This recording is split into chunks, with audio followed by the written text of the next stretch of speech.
Ego, you're Dude, live, bro. I know. It froze, bro. Take two. You tuned in to episode 110 of the Goodfellas podcast. This is the normal nonsense that goes on before camera, but y'all Literally. seen a little snippet of it on camera. You know what I'm saying? G5 Jeff TV, aka G5, aka 5, aka the Guru. Got my main man with me, VP Shane. What's going on, good brother? So I just want you guys to admire. Pause. No homo. This guy's looking clean to the left of me, bro. This guy's looking super clean. Hey, yo, listen, if I told y'all my setup, y'all be like, yo, he's straight out the projects, yo.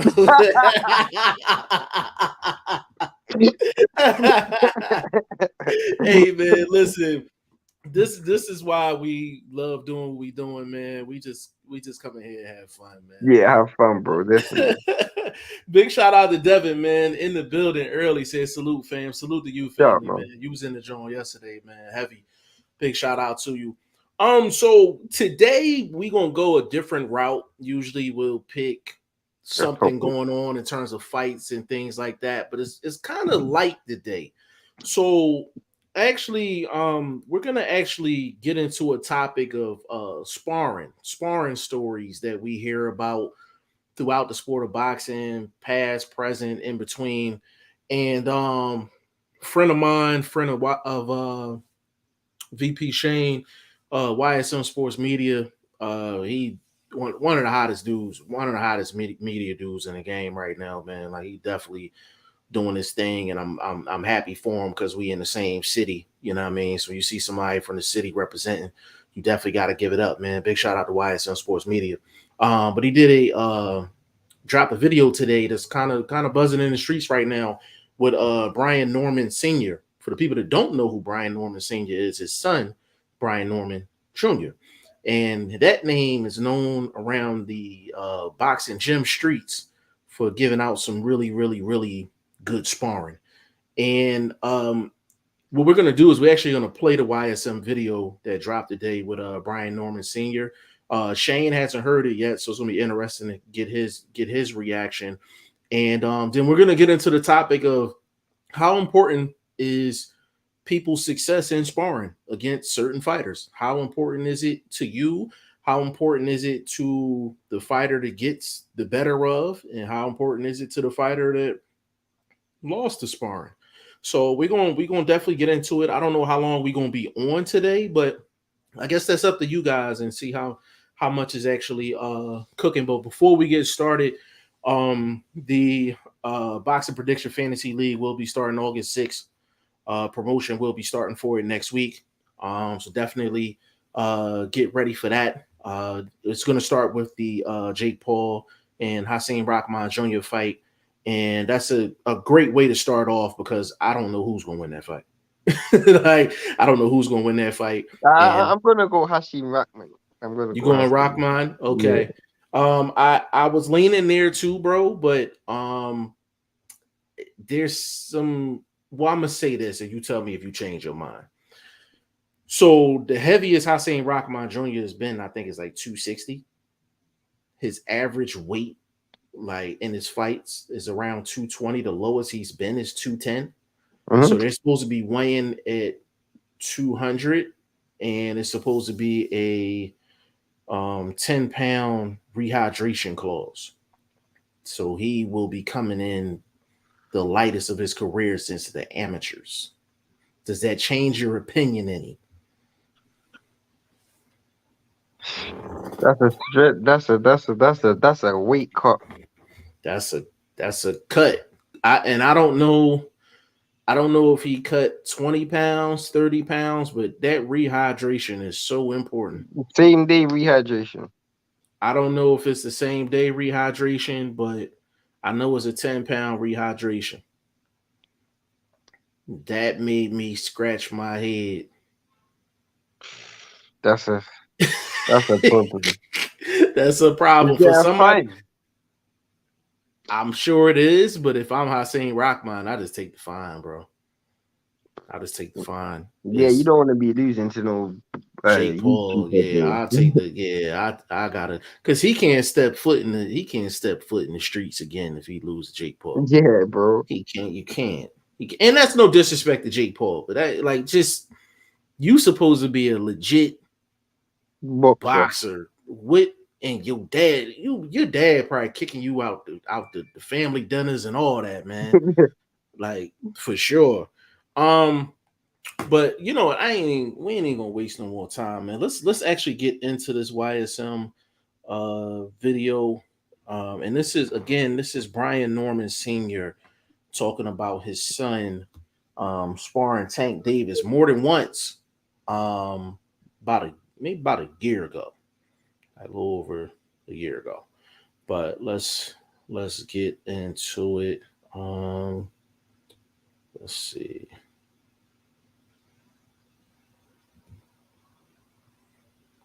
All right, let's go with that layout. All right.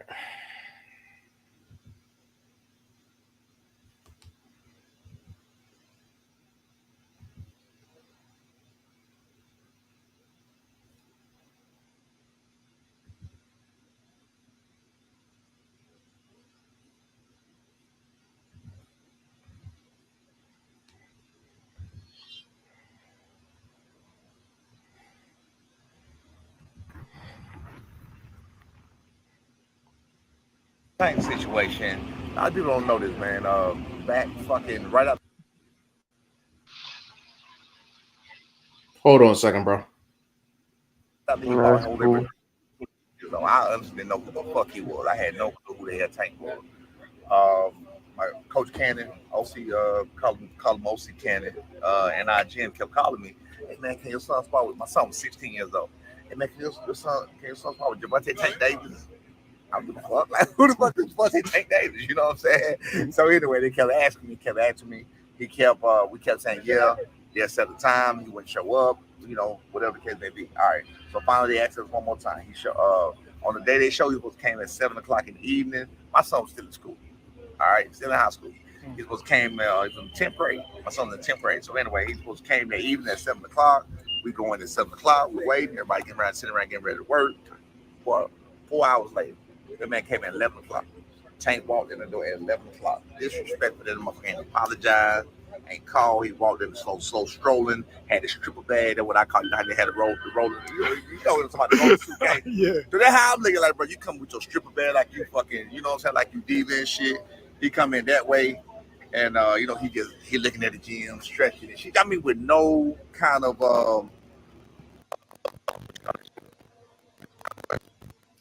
no sense of urgency. No sense of urgency. I'm lost for words. Yeah. No sense of urgency whatsoever. These motherfuckers had us waiting 4 fucking hours, bro. You know what I'm saying? So I look at him. Now, this is my first time ever laying eyes on him. Never heard about him on the internet. None of this shit. But this is my first time ever laying eyes on him. So he was small back then. So I look at him. I go tell me, Tank bought 130. My son was a JO before like that. He bought 139. They didn't have like 141 and shit like that. So he bought 139 as an amateur at that time. 139, so it was around that way. But he was small. He was like noticeably small to me. So I go tell my son like that's him. He's like, yeah, that's him. I said, bro. So now I'm mad that this motherfucker got us waiting all this. I said, bro, if you don't beat this little bitty motherfucker ass, I'm gonna beat your ass, right? So that's what I tell my son. So anyway, we go through that. Everything get in. Soon as the sparring match start, Tank started going at my son, just talking shit, like off the blue. Mind you, he's 16 years old. Tank 22 years old. I have always told my son, don't ever talk to these grown men. Let me handle that. You know what I'm saying? You a child. Let me have. I'm out here, and it's a grown man talking to you. Let me deal with it. You get what I'm saying? So you got this grown man in the ring talking shit to a 16-year-old kid. As soon as he started, I mean, it was nothing done. He went at him and just started like talking shit. But it wasn't like little basic shit. He just like talking shit. Oh yeah, motherfucker, and that little bullshit, right? I'm like, damn, bro, shut the fuck up and fuck. You know what I'm saying? That's what I'm saying. The time, like, bro, what's wrong with you? You know what I'm saying? Like, because I got beef with you already. You got us like 4 fucking hours, and you get there, you talking shit to my son, a 16-year-old who stayed when he got to go. That's why I kept telling him. That's why I kept saying, yelling and saying that was my job. Like, motherfucker, he got to go to school tomorrow. You feel what I'm saying? So you got us out here, motherfucker, 11 o'clock, 12 o'clock, now 11:30 at night.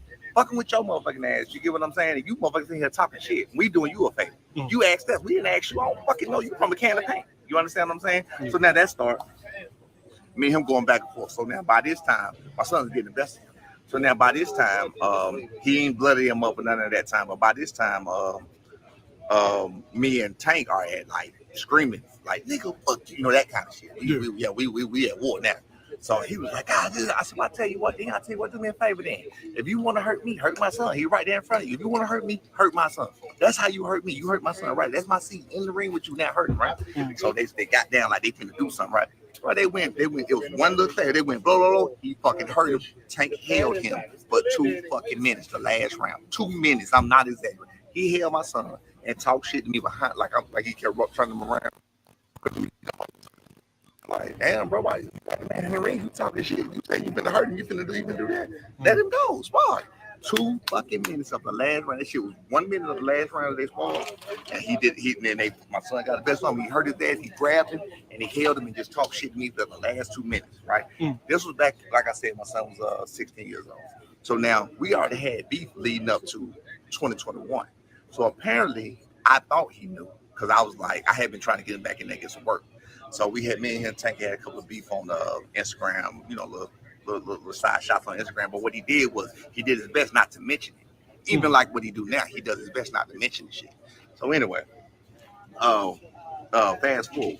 Last year at Mustafa Gym in Decatur, him and Tank and Mustafa cool. So he reached out to Mustafa. I didn't know this. He reached out to Mustafa and just asked for work. I thought he asked for my son. But Mustafa know my son is the best work in the city around Tank weight. So Mustafa ain't thinking nothing about it as far as, the shit back then. I don't know if he didn't know or if he don't remember. I don't know. But he ain't thinking nothing about the shit as far as the shit back then or whatever. So, of course, he calls us. He tells Tank he got to work. So now I'm excited. So I'm like, because I've been looking with this nigga since then. So I'm like, oh shit, well shit, we finna handle that like it's on. This now. I'm like, I can't believe he called my son back. Like my son bigger now. Like fuck, he tripping. You know what I'm saying? Like he bigger now. So anyway, fast forward, we going there. Tank comes in with a whole fucking camera crew. Whole camera crew came up with the motherfucking black trucks with the goddamn the Escalades and shit come with the whole camera crew. When they come in or whatever, we got our shit rolling. So now when he realized he's one of my sons, so now the shit changed a little bit, right? They started saying no cameras, no recording. So we like, damn, bro, all this shit was live on Facebook. I went live on Facebook back then to show this shit because I knew what was going on.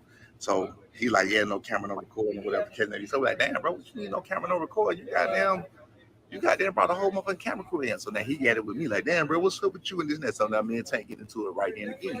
So anyway, fast forward. We had to cut our cameras off. We made them cut their cameras off, whatever the case may be. My son commenced to whoop his ass. Or they did that. They turned the bell off and did that doghouse rule shit. He commenced to whoop that. I'm talking about blood, the whole 9. Now I will say the first day, Tank was the most explosive. Tank came out with some super shit, but what it was is Tank fights in spurts. Now I tell anybody, he fights in spurts. He literally just he whooped his ass the whole time. But then what Tank would do was like he'll suck it up and then he'll come out. Pop, pop, pop. I mean, the shit was amazing. You know what I'm saying? I give him that. Like he's special. You know what I'm saying? I give we'll probably do whatever. He didn't hurt my son not one time, whatever, but he was bloody. His whole goddamn shirt was bloody the whole time.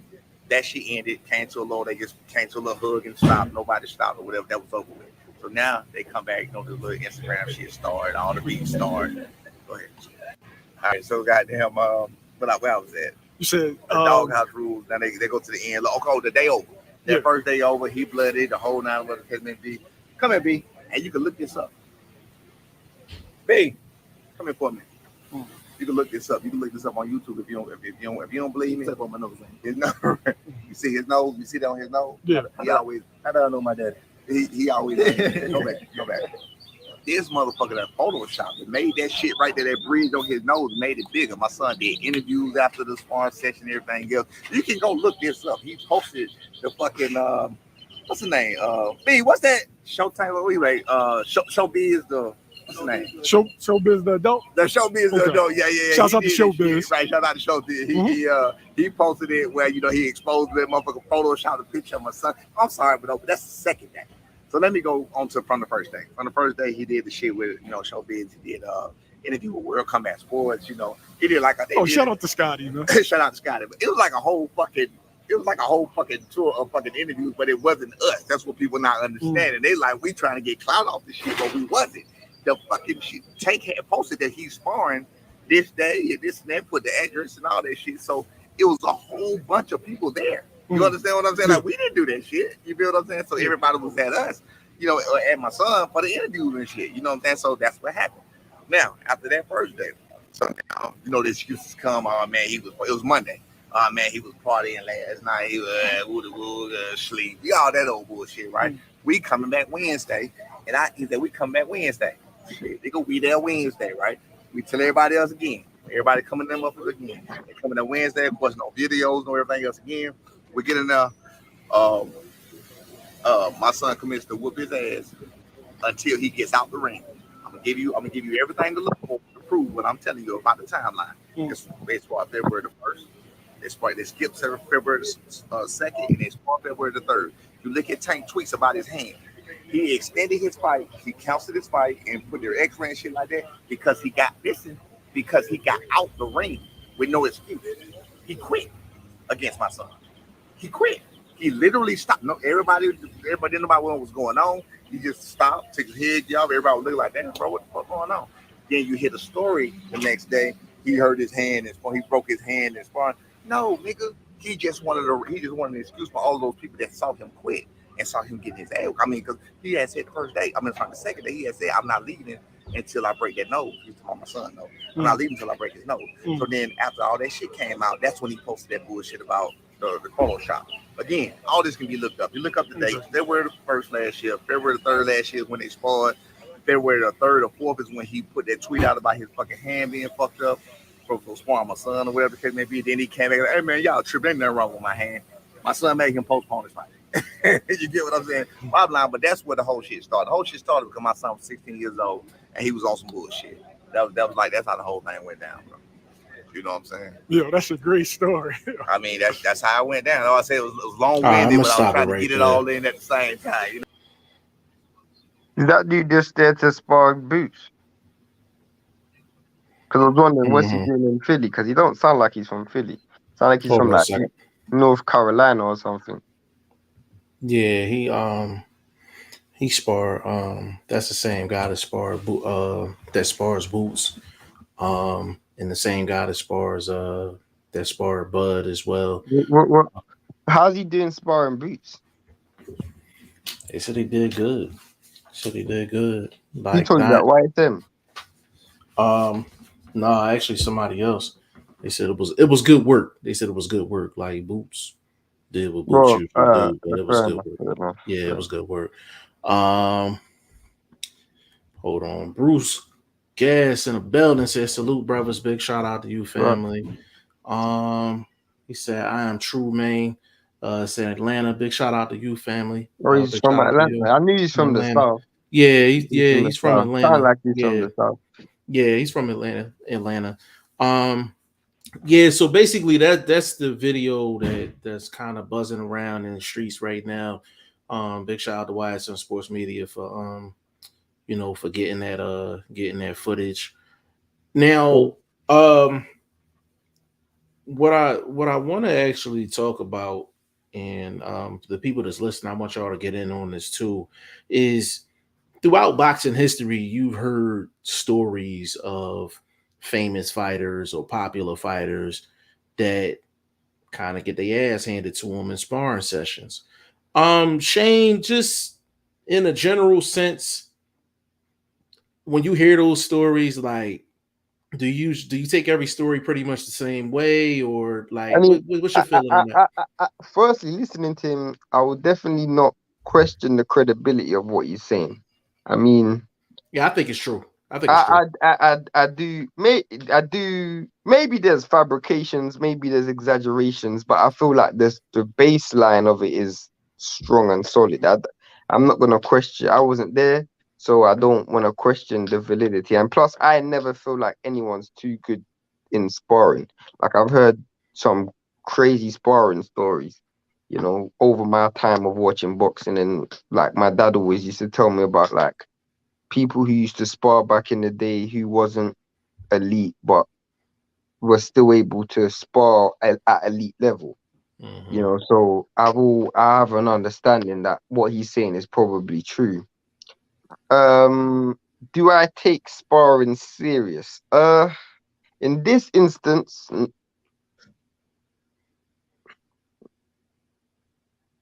he said something which I found correct, which was Tank does fight in spurts, and I've always said that. You know, he literally reminds me of a lightweight Mike Tyson, in the sense that, you know, he's gonna get his attack off, and and he's not gonna work for the full 3 minutes of a round. You know, that's something I know for a fact. But in terms of actual sparring, some people just don't take sparring serious, and you also have to wonder where in camp was Tank when this fight was happening. You know, when it's 14-ounce gloves and certain aspects of a fight. Like, to me, I know I never really take sparring serious. I only take it serious in prep. So if I see you're getting good prep, thank you. If I see you're getting good prep for a fight, like let's say you're sparring for a fight and you get good preparation and lead up to a fight, I take sparring serious. But just general sparring stories, this person knocked this dude out, this person knocked that dude out, don't mean nothing to me personally. Yeah, yeah, just listening to it, like that's not the first, second, or third story I've heard of somebody getting off on Tank and sparring. Like, I've heard Brian Norman get off on him in sparring, and this was prior to the YSM video. Like, I heard about it. Mayweather Senior has come out on plenty of interviews saying that Devin Haney got off on him But in it's sparring. relatively. Do you not feel like someone like Tank, his style is not made for sparring? Like certain fighters, that's why they don't have great amateur careers. Like certain fighters aren't made for sparring or made for certain, because if you think about it, Tank don't really look that great until he gets the knockout. Yeah, he's kind of just. Yeah, I gotta agree with that. I definitely gotta agree with that. He just, um, he kind of, he like he said, he fights in spurts. Like he fights in spurts.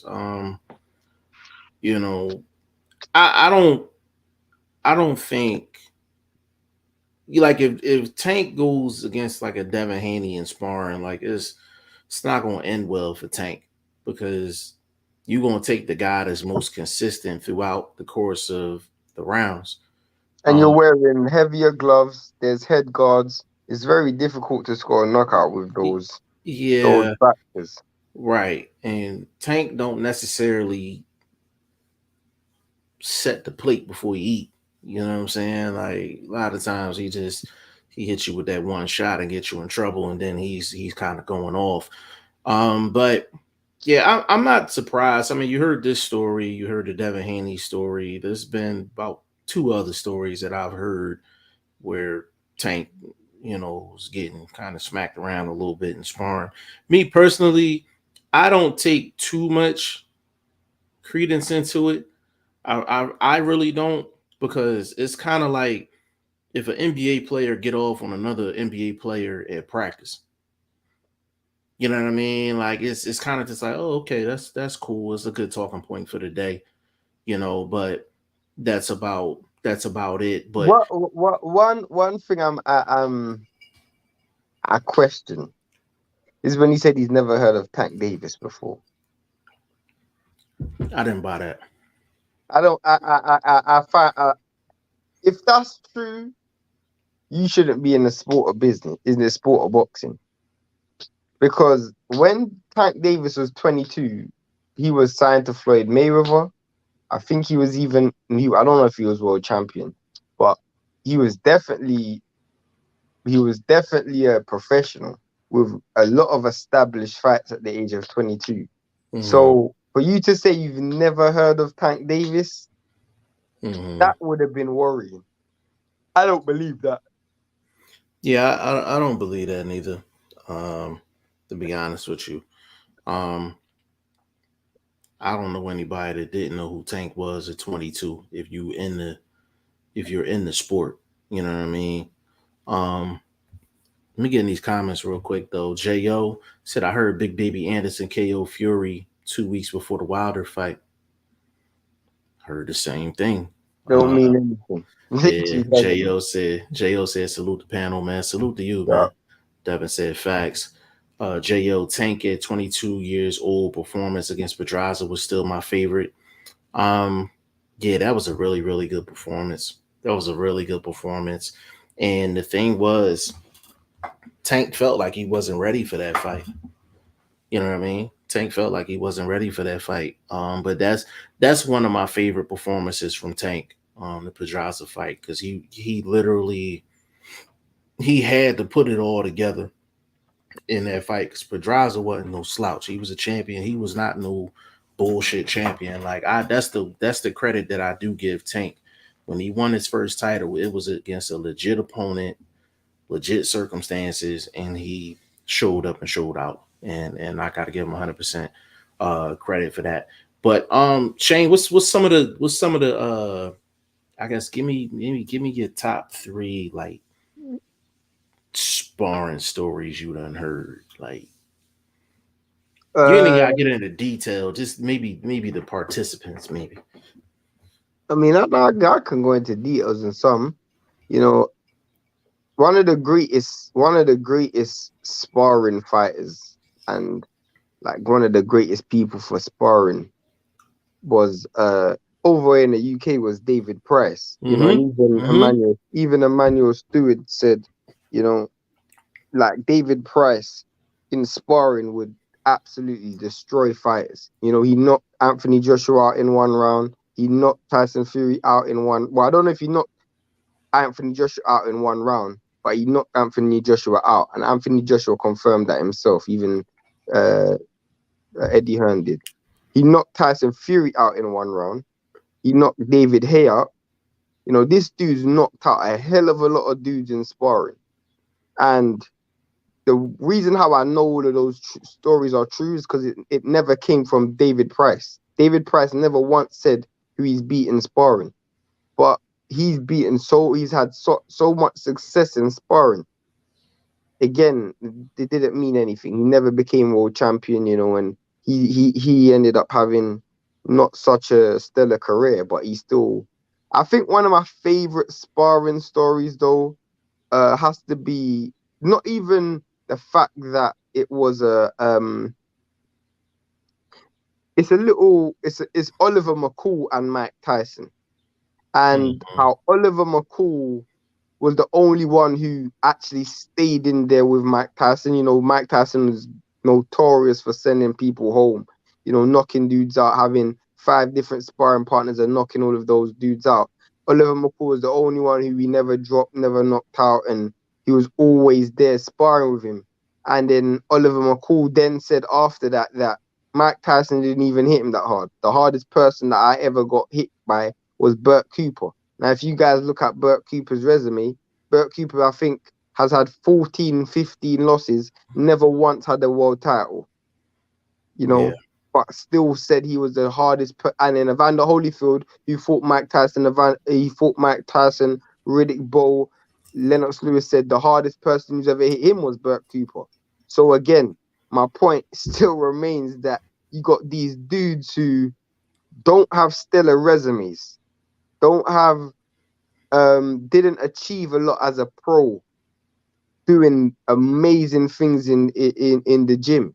You know, there's just certain fighters who are gym fighters, and then you got fighters who are absolutely trash in the gym, just absolutely trash, and they just never sparred that well. And then when they go in the ring, it just all seems to click. An example of that would be one of Jeff's favorite fighters, Emmanuel Augustus. Like this dude hardly ever trained properly. This dude never trained properly at all. Like he wouldn't train at all, and he wouldn't work hard at all. But you can see how technically gifted he was. You know. Yeah. I mean, you got to take certain stuff serious, and you got to take certain stuff like. I remember I remember, you guys can look at this as well. Another situation that happened in the UK. I'm bringing up UK examples because it's fresh in my head. Even though I just brought up an American example, I'll bring up another one. Right. Anthony Fowler and Scott Fitzgerald. Now, the reason why I bring this one up is because they used to spar every day. For every single day they used to spar.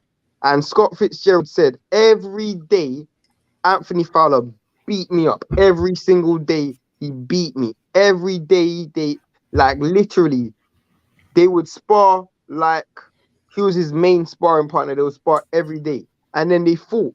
And Anthony Fowler was like, I beat this dude every day. There's no way this guy can beat me. Like, the British Boxing Board of Control ordered the fight, but they're sparring partners. So he's like, I beat this dude every day. There's no way this dude's gonna beat me. Scott Fitzgerald almost had to admit the fact that this dude beats me every day. It was one of the most leastly anticipated fights because Scott Fitzgerald was almost accepting defeat before he went into the ring. Scott Fitzgerald beat Anthony Fowler to the ground. He beat him every single round. He absolutely destroyed him. But every day in sparring, he lost. Every round he lost in sparring. So, again, that's an example. And I guess that's an extreme example. But that's an example of reading into sparring. You can only take that to a certain degree, man. You can only take it to a certain degree. Yeah, I think I know some great examples. That's probably one interview I would love to have, man. David Price. That'd be an interview I would love to have. I don't know if I could pull that off, but that's one I had to tell him I cracked a couple jokes about him. I can't, like, but I got a lot of respect for him though. So I wish that's one I could get. Off the top of my head, I think some of the best sparring stories I've heard is the one with Emmanuel Augustus and Costa Zoo. Yeah, you told me about that one. Yeah, I'll explain that one to the people that's listening. So basically, Emmanuel Augustus was somewhere pretty much partying or whatever. And he got told that Costa Zoo needed some work. And he literally left from wherever he was having fun at and just went to the gym and he beat the dog shit out of Costa Zoo. That's what I heard. Like, he literally just threw his street clothes on, just went in the gym, threw the gloves on, just went in there and just went ape shit on Costa Zoo. And Costa Zoo is one of the best to do it. Another one, of course, is the Floyd Mayweather, Paul Spadafora, of course, sparring. I think Spadafora, he crafted a whole career off of that sparring. Right? You know what I mean? They sparred twice though. They sparred twice. They sparred twice. The Floyd and Spence one, of course, that's a famous one that we heard. Yeah, famous. Spence and Broner, that's another famous one that we've heard. To be honest, and that's actually what put the boxing voice on the map, because they actually talked about that sparring session, and I think Broner was trying to keep that under wraps, and still to this day, Broner don't like the boxing voice for that reason, like that reason alone. I know Herkovich got off on Wilder and sparring. Yeah, heard about that as well. Herkovich got off on Wilder and sparring. Yeah, destroyed Wilder and sparring. I heard that. Yeah. I heard that. To think what else. And that's one that's easy to believe as well. Like, nothing that you said is hard for me to believe. Fact. And then the one now this one is a hometown one. Boots put a person in retirement from a sparring session. Let me get these two comments real quick though. J.O., he said, I wish I could get all of James Toney sparring wars on film. He was a beast. Sadly, this I'm sure led to his trouble speaking. First of all, J.O., James Toney's my favorite fighter of all time. Anybody that know me will tell you that. Now, the reason why a person struggles speaking, um, it could be a couple of different reasons. Like there's a lot of guys that take a lot of headshots and things like that, and they just have like slurred speech. Um, it might be a situation where people will abuse, and I'm not saying this is him, but people that abuse like alcohol and drugs and things like that, like that's another reason why a person's words might be slurred.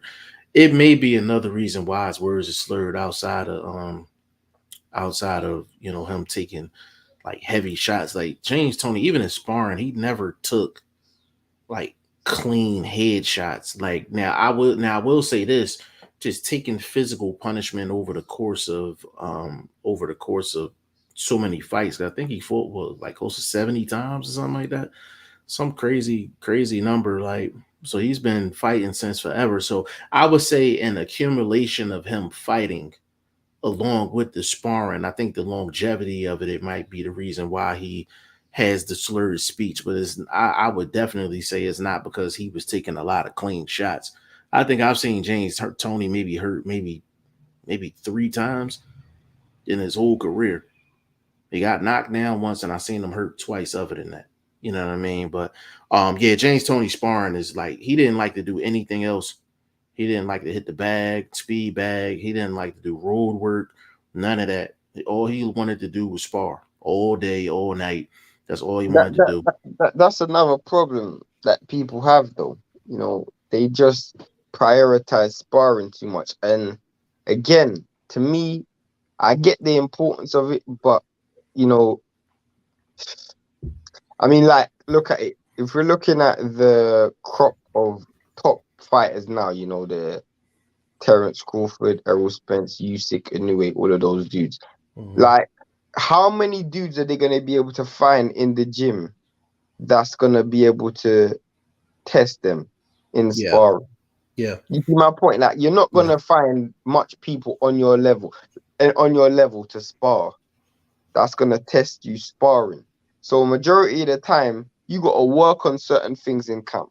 You bring yeah, your student a southpaw, you got a southpaw coming up, you're going to work on certain things, foot placement. You ain't going to fight him out and out, or right, you're in the gym, you're working on maybe cutting off the ring or working on jab only or working on body shots only or something. You're working on certain scenarios because there's yeah, no point going in there and just having wars. It doesn't really right, make sense. And right. that's one thing that, like, I feel like when you're listening to the story that my dude who was on YSM's channel was saying, I understand why it's relevant for him because he is the opponent or he's representing the opponent. But for Tank, you can't really read into that too much because, Yeah, again, is Tank working on certain stuff? We don't know. Or was Tank, again, these are certain things where I'm like, just can't read into sparring enough. Like, yeah, literally. yeah. And to add on to that, and I want to kind of piggyback off that. When you hear these stories, we're not saying to kind of jump off the roof with it. Take it at face value. And that's for the person that got the better of the person and the person that came out on the short end of the stick. I, Um, Jeff, mhm. if someone came out 2 days ago and said, oh, Shakur Stevenson beat the dog shit out of Big Baby Anderson on sparring, you'd think, you personally wouldn't think that, but people would be like, wow, Shakur Stevenson's a beast. Big Baby Anderson ain't that good.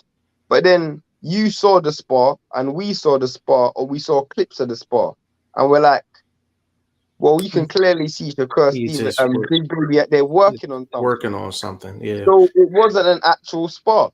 But Right. this is what I'm saying, you gotta take a lot of things with a pinch of salt. You can't run with it. Like, a dude can't say, oh, because I got the better of Floyd Mayweather, I can go in there and fight anyone and win. That's not how boxing isn't as black and white as that. Yeah. And speaking of Shakur Stevenson, that's another story. Yeah, I heard about that, man. Shakur Stevenson was in Philly. This was during COVID, and he was at a uh, looking for a gym to get some work in, and he went to set gym. I won't say what set gym it was, but he went to set gym, and he got a couple rounds in with that gym. huh that gym, right? Yeah, That gym, that's right? cool. Yeah. That he went to set gym and fought a couple rounds with a trainer's son. And let's just say the trainer's son got off on Shakur a little bit, and Shakur wasn't ready to leave the ring because he knew he got off on him a little bit. I will say that Shakur, from what I was told, he wasn't in the ring for a little while, so he had a little rust or whatever. But that's just another story. Also another one, I won't mention the name, but it's actually out there, but I'm not going to mention the name though. Boots actually knocked down a cruiserweight that you may or may not know. We know who he is. So it's so many stories out there of just fighters and just sparring, stories and things like that. But the days of what happens in the gym stays in the gym, that shit is long gone. Long gone. Like that shit is not, hell no. You know what I mean? And then sometimes in sparring, you have to do certain things to build your fighter's confidence.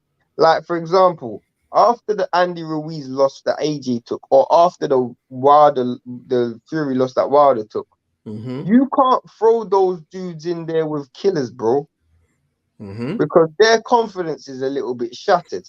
Correct.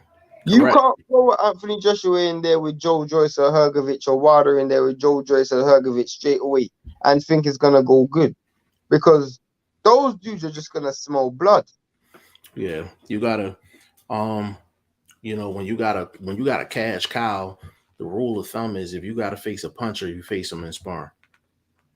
You face him in the gym. You try not to face him in an actual fight. Jo said, "Damn, I never heard that." I'm assuming you're talking about that Emmanuel Augusta and Costa Zoo joint. Jo, facts. James was a true fighter's fighter. Yeah, he's one of the best to ever do it. Said facts. Like if you saw the video with Rolly and Ryan Garcia sparring, it looked like Ryan is working on specific things and Rolly is fighting like his life depends on it. True. And it's like Rolly looks, I know this for a fact, and I got into a back and forth with Coach Bullet. Big shout out to Coach Bullet. I like Coach Bullet, but he thought I was taking shots at Rolly, and I'm not gonna lie, I was. I was, because it was the conversation was about technical skill, and I was like, Rolly is just awkward. He doesn't have technical skill. You know what I mean? He don't have technical skill. Like Tank explained it best. Like he was like, that guy that comes to the gym, and he comes to the gym every day and he think he know everything, but he really don't know half of what's going on. Like that's Rolly. Like, yeah, like that's Rolly. Like, you understand what I'm saying? Like, you know what Rolly is? Rolly's that dude, and I'm gonna use a basketball analogy. Rolly's that dude who nobody didn't tell him that he couldn't shoot. So that nigga is throwing threes, and guess what? He's playing the law of averages. Yeah. So he's gonna miss some threes, he's gonna score some threes, but because he's taking so many shots, it just looks like he's lights. That's literally what it is. Yeah, that's a fact. He throwing shots, and he like, man, one of these got to go in. I'm gonna keep shooting. Yeah, I mean, I'm gonna keep shooting. Jo, didn't they say Larry Holmes used to get off on Ali and sparring? Yeah, but that's a little bit more believable because both of them are elite fighters. So it's easy to believe that. I heard that. I definitely heard that. It's so many sparring stories. Like if you're on the inside of boxing, like Shane is in the inside. Like Shane's an insider. Like, you know what I mean? Like he's an insider. Like I'm an insider just off the strength that I know so many people that are so close. So yeah, you're the same as me, bro. You're the same as me, bro. Like, you know what I mean? You're the same as me, bro. We know so many people. Like we're gonna hear something at some point, but really, just with sparring, it's a part of the game. For me, the thing that I don't like when guys spar without headgear. I don't like guys that be sparring in like 10-ounce gloves. Like, bro, like protect your hand. Be smart. Be smart. You can have a spirited sparring session and still be smart about it. Like, It's my biggest problem is, from a fan's perspective, is when dudes read into sparring too much. I'm hearing people say certain things, and all of a sudden, because of a sparring story, they look at a fighter differently. There's no need to do that. yeah, and I mean, you can take because I'm like, if that's the case, you could look at AJ different. You could look at a lot of people different. I don't Just think off there's of that. any fighter. I don't think, other than Boots, I don't think there's any fighter I can think of right now who I can't point to a part of their career, or whether it's in sparring or in the pros or in the amateurs, where they haven't looked vulnerable. Yeah, I don't know, and we're not. I'm not just saying this because I'm from Philly and we just have a connection with that gym. But since Boots was young, I've never heard one story saying a dude got off on Boots in the gym. Now, that purely and simply could be because of, again, people in the gym not wanting to release certain stories, and that could be the case. But Correct. I'm more inclined to the fact that the truth is, it doesn't even matter. No, I don't. It doesn't It don't. even matter. It's Like, a good talking point, but yeah, it's a good talking I point. think I read into it to about this much. Like, let me put it this way. If, let's say, Tank, let me give you a scenario. Let's Mm-hmm. say Tank was leading up to fight. Um, Tank was leading up to fight. Devin Haney, Mm-hmm. and he went and sparred a boxer, a natural boxer, Mm-hmm. and that dude was boxing Tank's head off, and Mm-hmm. every spar Tank was gassing out. I'll read into that. I'll read into that because Right. that's like for like. You see my point? Mm-hmm. That's like Mm-hmm. for like. So that's telling me, Right. you know what? This is a scenario that can potentially play a Play role out in a in. real fight. Exactly. You see my Facts. point? Facts. But when I'm just looking at an isolated sparring session, not in relation to any camps or like what they're doing in the spar or what fight is leading up to, then I'm Mm-hmm. like, I'm not really reading into it. Right. Right. No, I agree. I agree 100%. I agree 100%. Jo said, "Did you see the video going around with little 7-year-old Tank punching that kid in the face and him just walking off?" Yeah, that's an old video. I seen that, but it don't matter what age you in. Like if you're in a boxing gym and you got gloves on, like in order for you to learn boxing, you gonna have to take a shot in the face. Like that's just what it is. Now he hit the shit out that kid. I ain't gonna front, and the kid did just walk off. But I probably would have walked off too. Like you know what I'm saying. Like so. But the thing is, like when that video first came out, Jo, I was just like people were upset about the video because they was like he shouldn't have punched him like that. But I'm like, yo, like there's kids that get into street fights and they punching like that. And I was like, the kid he wasn't hurt. He didn't get knocked down or nothing. He just walked away. Like, what the fuck just happened? You know what I mean? The kid probably was maybe 8, 9 years old. Tank 7. He looked like a little baby. He just threw a leaping left hand and like landed right in the face. Like, but it happens. Like, you know what I'm saying? Like it happens at the end of the day. Like, but the one thing I will say is these fighters, some fighters, they hang their hat on these sparring sessions, and not every fighter does. Some fighters hang their hat on the spar. I remember interviewing Cruz, Hitman Stewart. The first time I interviewed him, he talked for probably about 15, 20 minutes about an amateur fight he had with Danny when they was like at 130 pounds, like when they were like kids. He was still talking about it. Like it's just some fighters are going to take things to hang their head on, and more than likely, the ones that are not as successful Yeah, are exactly. going to hang their head on the sparring sessions, But and the ones that yeah, are successful, they don't really think about it. yeah, they won't read into it. Like, you heard the most elite fighters say sparring is sparring. And the reason why is because most of the time, the people who are saying it they've lost spars to dudes that ain't that good. Like literally. Facts. Like Facts. Tyson Fury is one of the main people who always says sparring is sparring. Because he will beat Klitschko or Wilder or whoever, Dylan White or whoever, an elite heavyweight, and then lose a spar to someone like Big Baby. It doesn't mean much. Like it doesn't mean much. I feel like, but you did bring up a good point, because there are people that hang their hat on sparring and don't want to lose sparring. But those are the people who don't understand the concept of sparring. They see sparring as a chance to fight, and the real fighters, the real elite fighters, they see sparring as a chance to work on certain stuff. Yeah, you know, I remember. Oh my gosh, how can I forget this? How can we forget this, Jeff? What? Beterbiev's fight against Brown, when Beterbiev was banned from throwing body punches. He was banned from throwing body punches in camp because he kept sending people home. And in the first 3 rounds against Marcus Brown, he didn't throw no body punches. And Mark Ramsey went to him and said, "We're not in the gym anymore. We're not in the gym anymore. You can go to the body." And he pounded Marcus Brown's body and ended up stopping him with a body shot.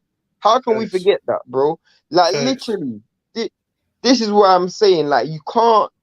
Sparring plays a role, but again, it just plays a role to work on certain things. It doesn't play a role in how you are as a fighter, your ability, or nothing.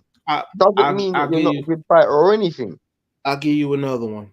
You got to factor this in too, and I think we can kind of close on this note. Remember the video with Tank, and he was sparring Montana Love? Yeah. And Tank, they put the footage out there, and it looked like Tank was just getting off on Montana Love. Oh yeah, and, that was when people were saying Tank was looking overweight. I think that's for Leo Santa Cruz. Yeah. It might even been before that. Actually, it was before that. It was actually before that. What fight was that for? He was with Kevin Cunningham. It was in Kevin Cunningham's gym. I know that for a fact. It was in Kevin Cunningham's gym. And he was wearing that white top. Or the gray white top. It might have been for the Leo fight. But like Montana Love, like maybe it wasn't. It just got released then. It got released around that time. Yeah. But he looked hella heavy. Like, oh, you know which one you think about? That was the Ivan Redcast joint. Yeah. That was the Ivan Redcast joint. Yeah. I'm getting confused. But Tank was sparring Montana Love, and it looked like he was getting off on Montana Love with the footage coming out. And Montana Love was like, yo, like, you know, like, drop the whole footage, like, drop the whole thing. But he was like, I was brought in there to work with him. I wasn't brought in there to hurt him. And you got to factor that in as well. Like, when you dealing with the cash cow fighter, you're not in there to dominate him in sparring. You're in there to help him get ready for the fight. So if you getting off a little bit, he's trying to work on things. You know what I'm saying? So, L-Dub, the plug, what's going on with you, good brother? He said that was the Tank versus Cuellar fight camp. See, okay. Always come through when it count. But y'all got to understand that sparring is not everything for everybody. And as long as you're working, and you can ask trainers this, and they'll tell you, like, no, like, training is to learn, is to educate, and it's not to, like, so when Mayweather does them doghouse rules and all that, I'm like, yo, like, I don't think that's beneficial. It's not beneficial at all. Remember when was that Rockman's son? Damn, was that Rockman's son that was in that long ass sparring session for, like, it was almost like 30 minutes, and he ended up stopping. He ended up it was him and like an African dude, and the sparring session ended after like 30 something minutes, and they ended up suing Floyd Mayweather for like 10 or 15,000. Like, that was a while ago. But I remember that story though. Yeah, I think it was Rockman's son. And they basically like sued Floyd. Like, they sued him because I'm like, that's like, if somebody gets hurt under those conditions, I'm like, you could be liable. It was Sharif Rahman. Sharif Rahman. Yeah. So that's what I'm saying. Like, I'm like, what benefit are you gonna get out of that in a fight? Going 30 something minute round. Like, what are you gonna get out of that? Like, did Sharif become a better fighter because of that? No Did that shot. African dude become a better fighter because of that? Like, take see, now I got sparring stories like just popping up. Take Andre Darrell and Jalen Love. This video out Yeah, there of Andre Andre Darrell beating the dog shit out of yeah. Jalen Love. But I'm like, yeah, that's cool. But I'm like, Jalen Love is going to be the same fighter, whether that happened or it Oh, didn't no. happen. Yeah, literally. You know what I'm saying? He's the same fighter. You understand what I'm saying? So we have to take, so in conclusion, we have to take these sparring stories with a grain of salt. Now, it's up to Brian Norman to come into the pros and do damage. Like, he's been rumored to put hands on Tank. He done put hands on Bud. He done put hands on other people in sparring. He has to come in and he has to put in work. If he don't come in and put in work, what All does that means sparring nothing. mean? It means absolutely nothing. At the end of the day, the most important attribute a person can have is, can they fight when the lights is bright? Can they fight when everybody's watching? In sparring, it might be like 20, 30 people watching. Yeah. Who's 20, 30 people? This is show business, bro. This is show business. Like, you can beat somebody up with 25, 30 people watching. That's cool. But what's going to happen when you in a crowd of 10,000, 15,000, 20,000? You understand what I'm saying? What's going to happen? And so I know what the thumbnail looked like. You know, and that was just to kind of rope y'all in. But, you know, at the end of the day, sparring is sparring. Tank not going to win every single sparring match. Some sparrings he's going to get off, and some sparrings he may just be working on things, and some he might just get his ass whooped. But he's no different than Floyd or anybody else. Nobody wins every single fight in every single sparring session. Impossible. It's impossible. You understand what I'm saying? So with that And being that is said, why I'm worried about Boots so much. why? That's why I'm worried about Boots so much. Because this nigga's won every single round in sparring and every single round in a real fight. Which tells me that what happens when he loses a round? Because everybody loses a round. What happens when he gets when he's in a competitive fight? What happens when he gets hurt? I mean, we're talking about things that happen to every fighter. In fight, boxing's been going on 150 years, 200 years. Yeah. Every fighter goes through that. So what happens when he's in that situation? Right. And that's the one thing that you worry about. So, like, even with, take like Roy, when Roy went on his run, and we was just like, yo, what happens when he gets hit with a shot? So we didn't see him go through any type of adversity until he fought Montel Griffin. Yeah. And It even in that fight, bro, look what happened after. Yeah. Like, even with that fight, he was winning the fight. He just didn't look as dominant because Montel Griffin is, I would probably say, one of the top 3 most awkward fighters of all time. That's Montel Griffin. Like, you just not gonna go in there and just blast him out, like, or it's just gonna take a special performance to blast him out. I mean, people were talking about the Montel Griffin fight, but I don't read into that neither. Yeah, but that's what I'm saying. Like, that was the first time you seen Roy go through some difficulty. But then what happened in the second fight? You like, oh, that's what I'm okay. saying. What happened when he fought him again? That's what I literally just said. What happened when he fought him again? Literally, it was like, did he knock him out in the first round or something? Right. And the thing is, Shane, like, it's almost like it's illegal for us to ask that question about Boots. And listen, we're huge Boots and his fans. Like, we both said it on camera. He's physically the most gifted fighter we've ever seen since Roy. Like, I said since I've ever seen in my life. He said Roy. Since Roy. I mean, like, he's physically the most gifted dude that I've seen. Like, I would say physically gifted, like top 5 in my life. Top 5 in my life. And so in terms of pure physical talent, just pure physical talent, like nothing else, just pure physical talent, straight up and down. But the thing that we ask about Boots is the same thing we asked about Berlanga when he went on his run. and a bunch of other dudes. Any prospect that's on the come up, we're gonna ask the same questions. Does your power translate late? Can you make adjustments late? Can you fight tired? Can you fight, the back half of the fight like you did the front half of the fight? What happens when you get caught with a shot? Can you clinch? Can you hold? Can you survive? Can you fight off the back foot? Can you fight off the front foot?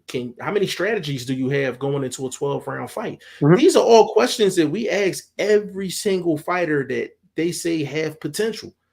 And we have to ask those questions because every single fight, you don't know what each fight is going to bring to you. How can you adapt? The best fighters in the world are the ones that can adapt to anything. Facts. And it's like, we just want to see, damn, what's going to happen? He gets into a ring with a Stan Jonas. He gets into the ring with a Batayev or something like that. He gets caught with a shot. What happened? And see, L-Dub back on point again. L-Dub says sparring stories usually catapult fighters. I wonder why Norman career is moving so slow with his sparring stories. That's what we saying. Like, that's what we saying. Like, that's a fact. He said, what happens if you get cut in a fight? Facts. What happens when you get cut in a fight? Small cut, big cut, over Break your your hand eye. in the fight. What happens if you break your hand in a Or fight? Like, you have a bad camp. Like, there's yeah. sometimes literally you can be in camp one day and you can fall sick, like nature. You can fall sick and it causes you to, let's say, it messes with your rehydration or your weight cut, and then you're leading up to the fight and you literally have to shred all those pounds quick. There's Yeah. many things that can happen. Like, literally, there's so much things that happen to fighters. Everything in this dude's career has been perfect, and that's what's so worrying for me, because it's the rough seas that make the sailors sail. That's what gives the sailors the skills. It isn't them soft seas, it's those rough seas. Yeah, and another thing, so you take Zab, for instance. Zab is in my list of most gifted physical, just physical talented fighters of all time. The stuff that he was able to do, because to be honest with you, I'm like, yo, Zab fought his whole career a weight class or two above what he was supposed to. Like, his frame said 135.